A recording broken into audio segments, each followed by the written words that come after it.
Right. Thank you, Claudia, and thank you, Catherine. I'm Stacy Haas, a partner with McKinsey, and I'm so thrilled actually to introduce you to my colleagues, Joanna and Natasha. Joanna Barsh is a 40-year career with McKinsey, one of our first senior partners, and has been a huge inspiration to me. She's also the author of several books on centered leadership and was the original founder of that work. And Natasha Catalina is now the leader of our Remarkable Women program, and she's had centered leadership, which is a key piece of that, as sort of her rock and anchor over the last 12 years as a mom, a career woman, and as someone who's lived in, I think, 6 countries now in 12 years. And so we're thrilled to just share this program on centered leadership and Remarkable Women with you. So Joanna and Natasha, thank you so much for being here.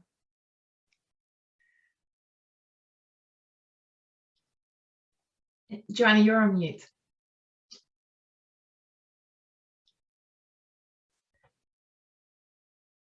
Joanna, we can't hear you yet.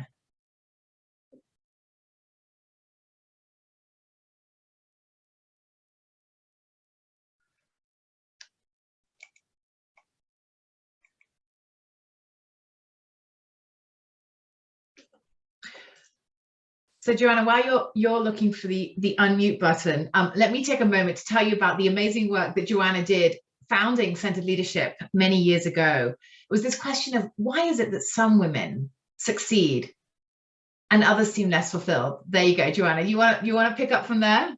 I do. And now we have 29 minutes because of my remarkable technology skills, but it doesn't matter. And you know why?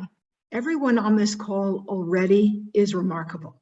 So what we're going to do is actually dive right into the worst of times, the most challenging of times, with the help of Tiffany in a little bit, and give you some wonderful tools that you can use to move forward despite these challenges.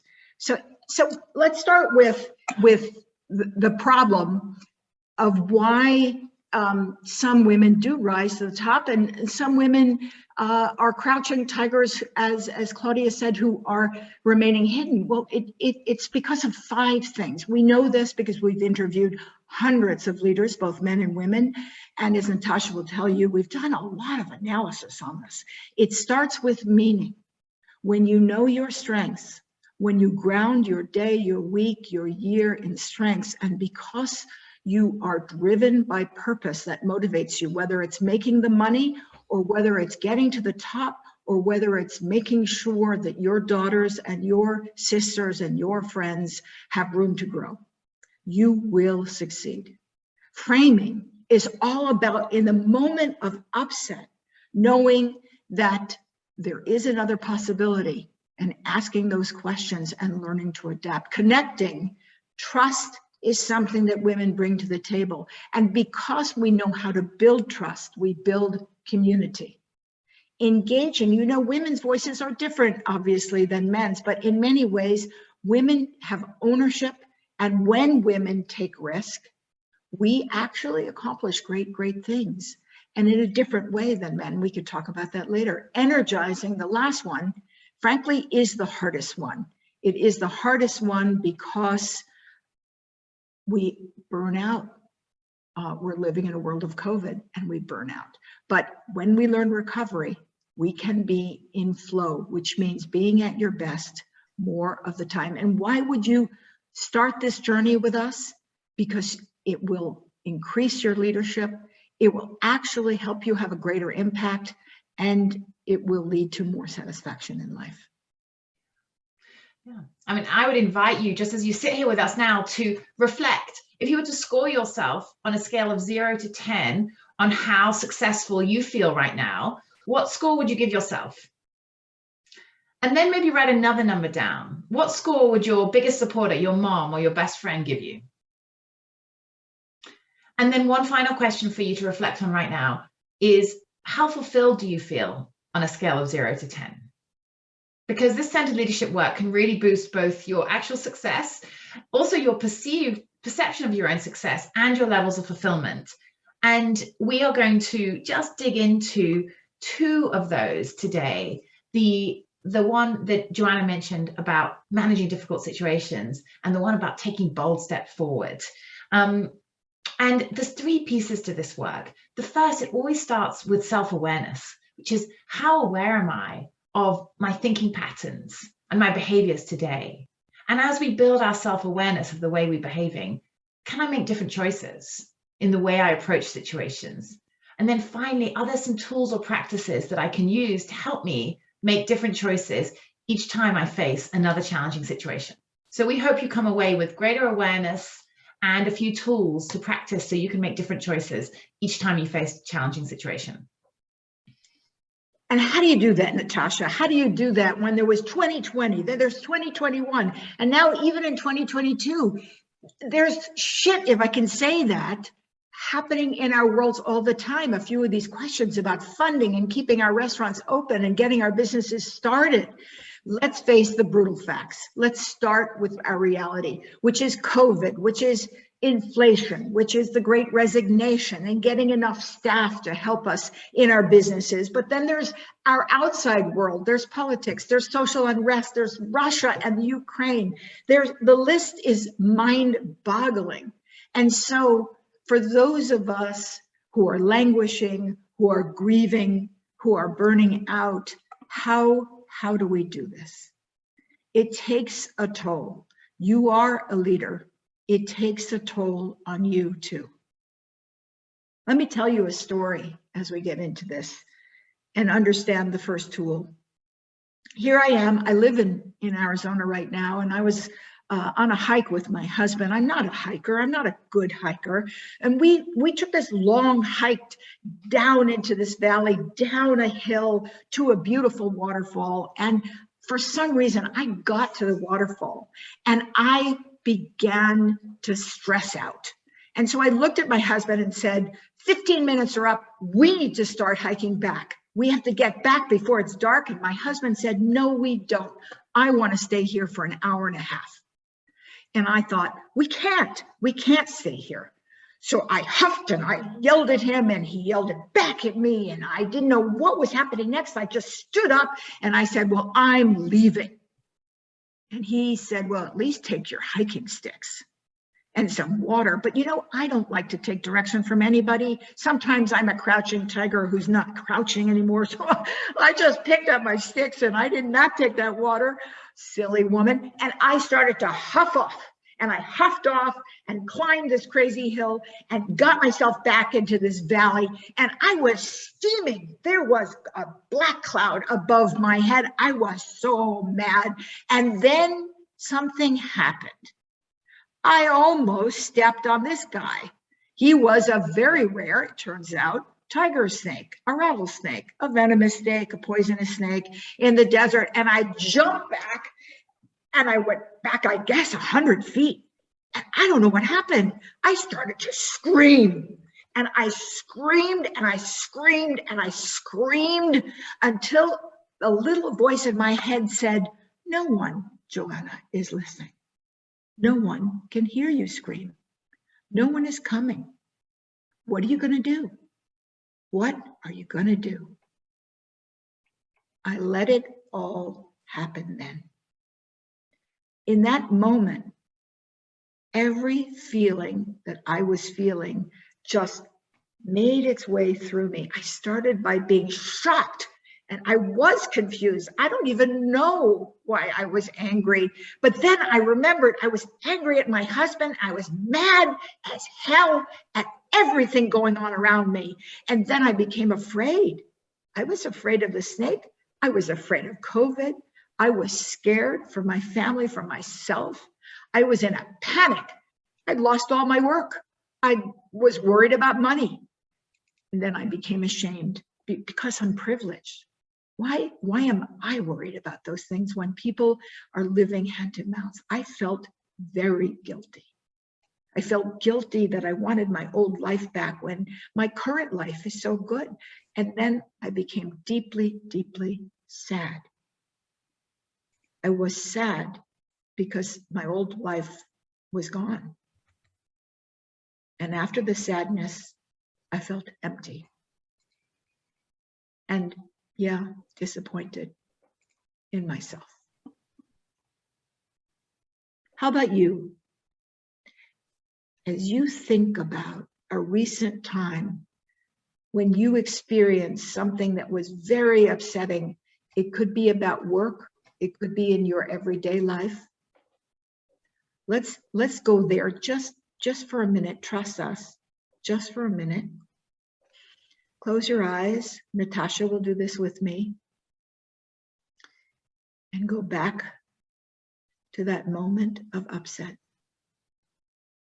Could have been yesterday, could have been last week, could have been 6 months ago. Put yourself in that moment and feel your surroundings. If there are people around you, what's happening? How are you feeling? How are you feeling physically? What are the feelings that are going through you? What are the thoughts in that moment?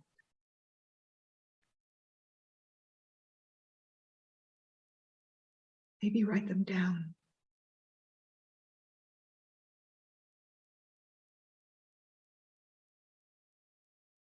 Take a deep breath in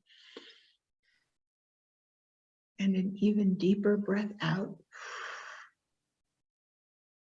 One more.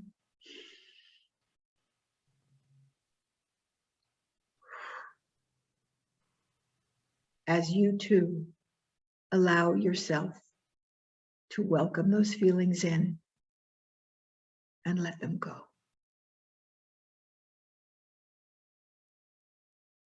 Natasha, show us how.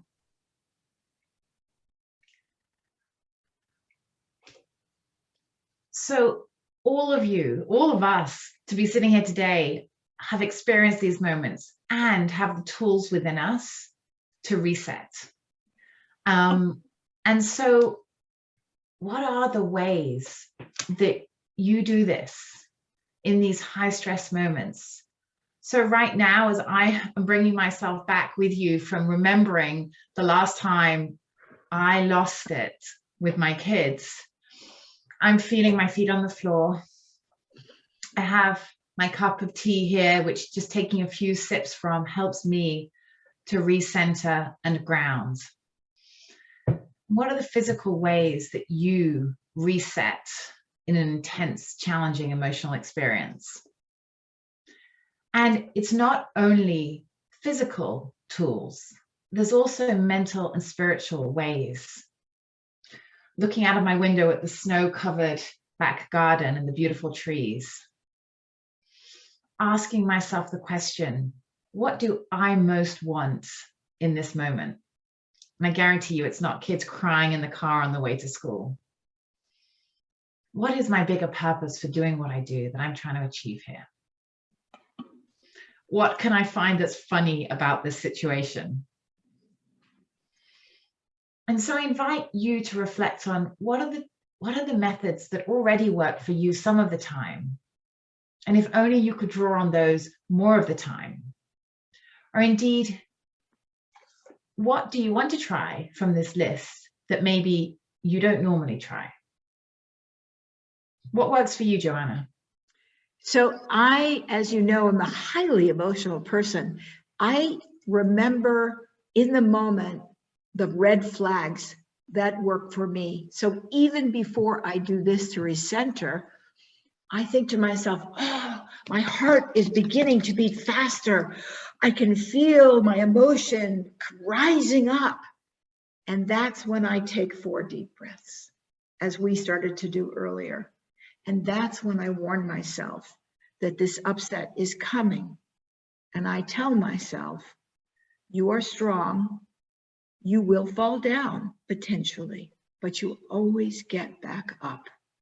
And when you get back up and feel love and feel that the person who may have triggered you is doing it out of love or not even thinking about you at all, that helps me actually, because then I realize that person is not trying to hurt me.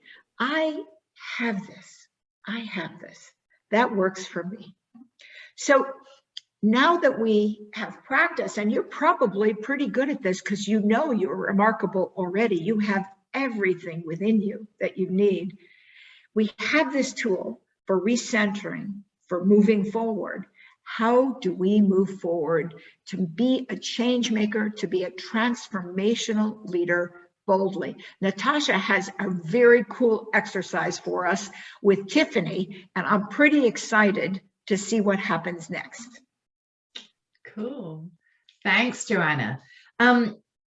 Before we bring Tiffany on the stage, let me just set the scene for you here.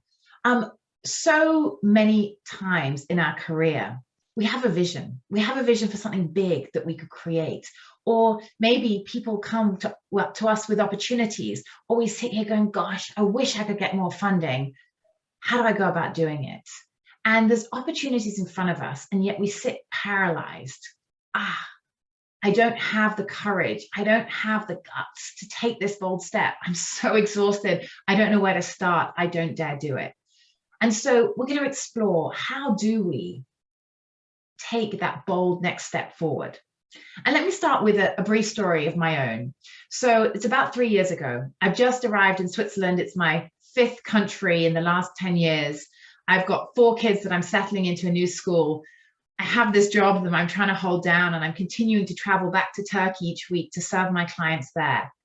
And amazingly, a colleague comes to me with a really big opportunity, a project that, standing here today and looking back, was one of the biggest projects that I've done in the last 3 years, and a real make or break moment in my career. But in that moment, I stood there with this incredible opportunity being offered to me on a plate, going, oh my goodness, there is no way I can take this project. And I thought of all of the risks, the fears, the concerns, the reason why I was not qualified. I didn't know my stuff well enough. There was too much risk that I dropped the balls in my home life. What if I didn't create a good connection with the client? All I could think of was the downsides, the risks to me of taking this opportunity. Now, never did I create the mental space to think about the upsides, the opportunities, the amazing things that could come from taking this bold step. Nor did I think about the downsides of not taking the project, of staying in the small world that I was operating in with my current set of clients. And I'll be really honest, it took a really big kick up the butt from my husband to make me take the project. And it's the only reason I did it, with huge, huge insecurity and discomfort. And of course, it ended up really well. What I didn't do at the time was this thought exercise, which is helping us to structure how we think about big opportunities when we want to take them, but don't. And that's because, our brains are trained, as Natasha, you're showing us, our brains are trained to look at the downside, and you're retraining your brain when you start with the upside. Yeah. And all the science supports this, doesn't it, Joanna? There's actually research done by 2 Nobel Prize winners, Kahneman and Tversky, that say we have an asymmetric approach to risk, which says we'll buy lottery tickets, we'll spend money on these tiny potential upsides, but we also spend money on insurance because we're so terrified about downsides. So our brains are actually wired, and they protected us this way to think about the downsides, but we need to short circuit this. And so let's live demo this. Would love to introduce Tiffany to you and do an exercise. Hello, everybody. Hi, Tiffany. It's so wonderful that you're joining us. So I had the pleasure of meeting Tiffany yesterday and was blown away in our short meeting with the amazing things that you've already accomplished in your career as, I'm going to say, as a celebrity chef, as a female entrepreneur in the restaurant and food industry. But Tiffany, will you share with me now, what is your current challenge or opportunity that you face? Well, you named it. So I'm glad we had that chat. I think mine has been just kind of ownership and acceptance. This title of celebrity chef, for me, it's been, what does that come with? What does that mean? Does that make me an inauthentic person? Do I become what other people want me to be. It's been a hard kind of journey to accept that. Great. And I noticed you're already doing such a good job, Tiffany, of exploring the downsides of this opportunity. So the opportunity you have in front of you is calling yourself a celebrity chef, branding yourself a celebrity chef, and going out there with that as your thing. So let me ask you this. What is the upside to you of boldly embracing being a celebrity chef? Yeah, so the opportunity is definitely grow my network. Being able to let people know what I do outside of my community that does impact my community. All the amazing things that we've done over the past couple of years, especially feeding people during this tough time, over 30,000 meals, and being able to hire and give people jobs, being able to give people opportunities in our cafe to grow their businesses. Great. So growing your network, what else? Funding, huge thing. Yes. What else? Yes. Let's see. Being bolder, representing, women in my community, women who look like me, being able to take the next step, women in my industry, Black women in my industry as well. So all of those things for sure. What else? More confidence in myself. More confidence in myself. So I could go on with that list, and I'm going to encourage you to do the same later. But now let me ask you a different question, Tiffany. What is staying still for you? So not taking that bold step, maintaining your current network, your current description of yourself, your current status. What is the downside to you of just staying your course? I think the biggest downside is still just chasing opportunities, chasing funding, chasing clients, just stagnant, not growing. And what's the impact on you of chasing? I will say that the impact of chasing is, oh, that's a good question. Thank you. You stuck me there. I feel like I've always chased. I've always tried to reach further opportunities, and I'm always pushing for more and more and more, and not really living in the opportunities that I have now. And is there another downside for you of feeling like you're chasing, of feeling stagnant? Yeah, I think it stems back to childhood, just growing up, just not having much, always trying to have just enough, versus living with, the resources that we have available to us. Yeah, thank you. Are there any other downsides you can think of for staying still? Growth for my family is important. And I want to be that change maker for my family. So for my children, my girls, my son, my mom, showing her there was a different way. And I'm sorry I'm getting emotional about that, but it's very important to create generational wealth for my family. Yeah, thank you. I'm going to pause there with that pushing, Tiffany, and just inviting you to step back now, having explored those upsides of taking that bold step and the downsides of staying still. Are you seeing anything different now from how you felt about the start of the conversation? Yes.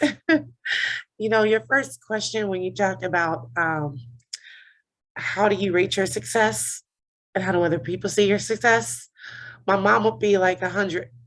And I'm sorry, I don't know why this is emotional, but I see myself as a 5, even though I've done all these great things. Being so hard on yourself kind of keeps you in this place. Oh, thank you so much for sharing, Tiffany, for sharing your emotion and for sharing what you're committed to. I already see you as a celebrity chef, and how wonderful if you can tell the world that you are, so everybody can see you as a celebrity chef, and you can do that to create generational wealth for your family and to be an inspiration for Black women and other women in the industry. Thank you, Natasha.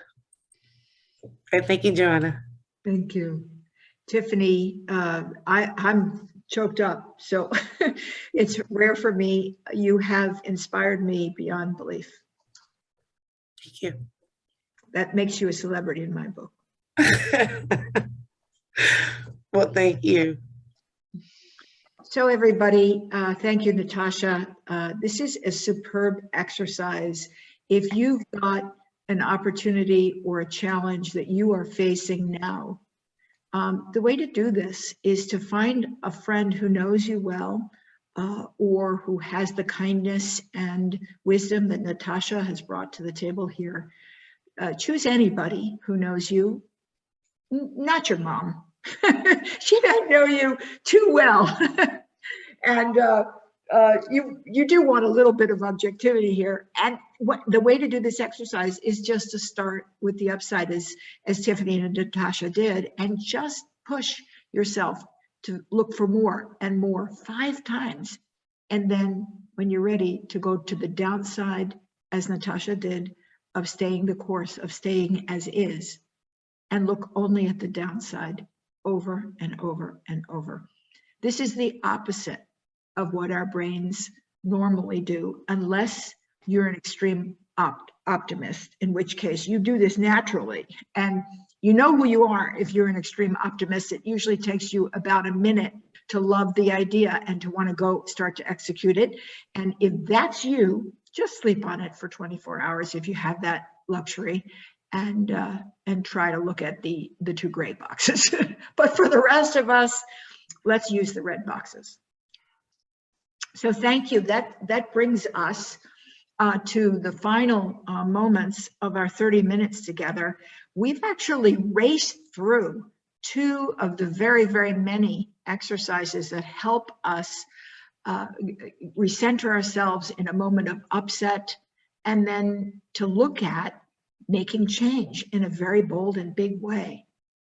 Thinking back to what we did in tough moments, the story of the snake, is to first welcome in that situation, to accept it.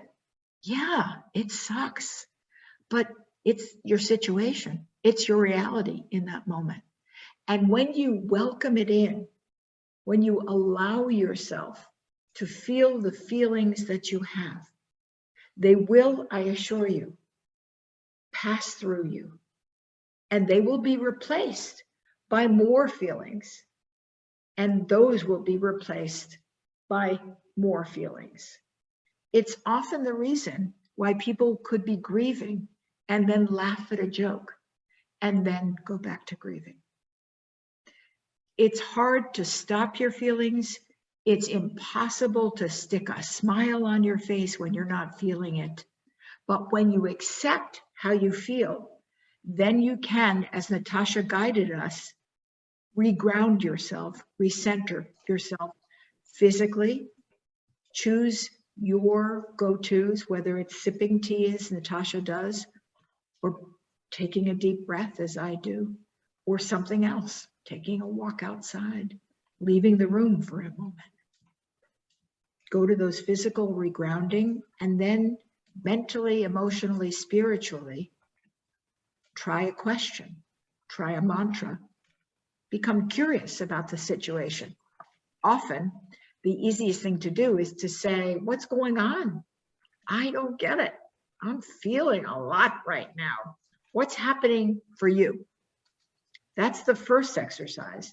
And then the second, which Tiffany was so gracious to do with us live, is to take a look at the upside of your challenge over and over again. Not allow your brain to go to the downside, which is so normal and so natural. And then flip it and look at that downside of doing nothing versus our normal upside of doing nothing. And then once you've got those 2 nailed, take a look, step back and say, am I ready to make a decision? If I'm not, I might want to get more upside by talking to people and get their input. And then I might want to get more downside by talking to people. Natasha, you show that you did that by talking to your husband in this situation, and you took your decision.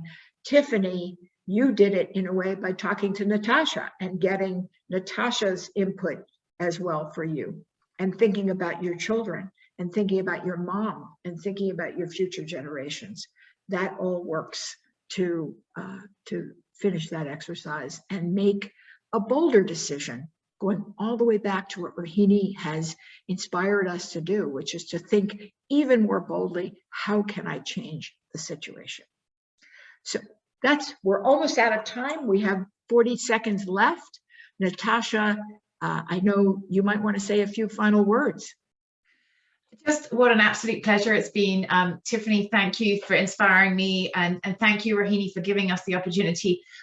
We do this work with leaders, with female leaders every day, and it's always super inspiring. I think, Tiffany, you tapped on one thing, which is that gap between our actual success and our own perceived success. That just unleashing that is the biggest opportunity for boosting our confidence, and with that, boosting what we can achieve in the world. Thank you. Thank you.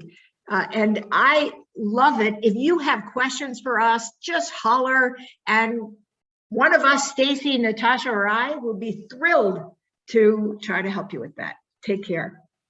Thank you. Thank you, Joanna and Natasha, so much. I have been through the multi-day version of this program, and I'm inspired every time that I get to hear you. So thank you so much for sharing all of this with us.